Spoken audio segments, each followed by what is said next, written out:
श्रीमद् भागवत का एक परिचय और है।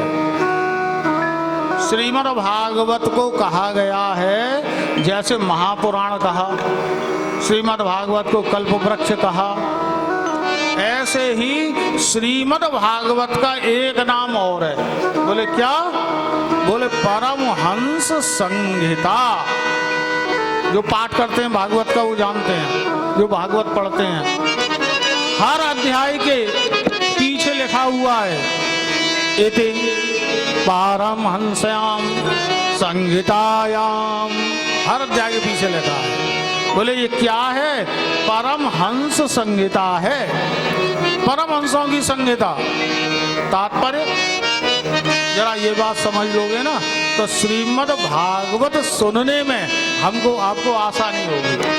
देखो एक निवेदन करें आपको, श्रीमद् भागवत की कथा अर्थात स्टोरी है ना, जो लीलाएं हैं विशाल है, अनंत हैं। इतनी कथाएं हैं कि 7 दिन तो छोड़ो, 7 महीने में भी पूरी नहीं हो सकती है ना। कथाएं आप निरंतर सुनते हैं और हम भी निरंतर कहते हैं, लेकिन उन कथाओं के पीछे जो छिपा हुआ रहस्य है, वो रहस्य हम कितना ग्रहण करते हैं, बात निर्भर इस पर करती है। कृष्ण जन्म मना लिया, खूब नाच लिए गा लिए, रुक्मिणी विवाह मना लिया, कलश यात्रा में नाचते गाते बैंड बजाते हुए आ गए, रोज आरती की, 56 भोग का प्रसाद पाएंगे, सब होगा। लेकिन श्रीमद् भागवत के कथा का कोई अंश अगर यदि हमारे जीवन में नहीं उतरा तो कथा सुनना बेकार चला गया।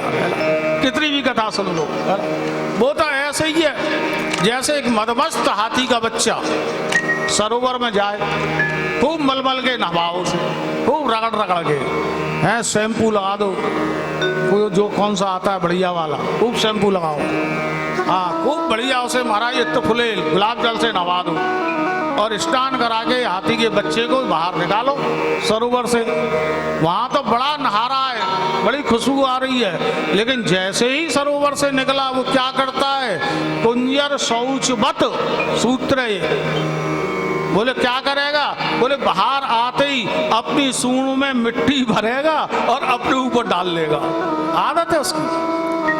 ऐसे ही यदि हम श्रीमद् भागवत सुनने गए, खूब मन लगा करके सुनी 7 दिन गोविंद देव जी के चरणों में बैठ करके, लेकिन इधर से सुन के और इधर से निकालते रहे तो बोले क्या हुआ? बोले हाथी का स्नान, कितना भी नहाओ उस मिट्टी को फिर ऊपर डालते रहो, कितनी भी भागवत सुनो फिर जाकर के संसार में लोट लगाते रहो, कल्याण होने वाला नहीं है। बोले कल्याण कैसे होगा?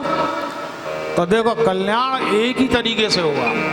7 दिन की भागवत तो छोड़ो, सुननी तो पूरे 7 दिन पड़ेगी, 1-1 मिनट, तब कहीं जाकर के बात बनेगी, है ना।